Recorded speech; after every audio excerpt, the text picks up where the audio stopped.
hello' everyone good morning মোৰ এটা mini ব্লগলৈ আপোনালোকক স্বাগতম জনাইছোঁ আৰু আজি ওলাইছোঁ এয়া মাহঁতৰ ঘৰলৈ মানে ভণ্টি আহিছিলে থাকিবলৈ যিহেতু আমাক খুৰীগৰাকী ঢুকালে তাৰ কাৰণে মাহঁতি তাত থাকিবলগীয়া হ'ল আৰু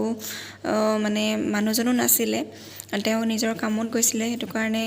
ভণ্টিকে মাতি দিলোঁ আৰু কাৰণ মোৰ অকলে থাকিবলৈ ভয় লাগে সেইকাৰণে দুদিনমান থাকিলে দুদিন মানে কি তিনিদিন মানে হ'ল থাকি গ'ল তাইক থ'বলৈ গৈছিলোঁ আজি আমি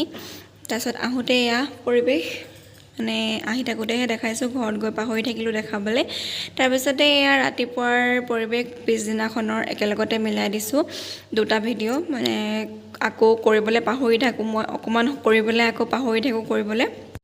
আৰু আজি যাম বিহু মেলা এখন চাবলৈ বিহু মেলা এয়া আহি পালোঁ বহুত দিন হৈ গ'ল হুঁচৰি চোৱা নাছিলোঁ সেইকাৰণে আজি ইয়াতে হুঁচৰি চাম বুলি আহিলোঁ ঠিক আছে আজিলৈ ভিডিঅ'টো ইমানেই ভিডিঅ'টো ভাল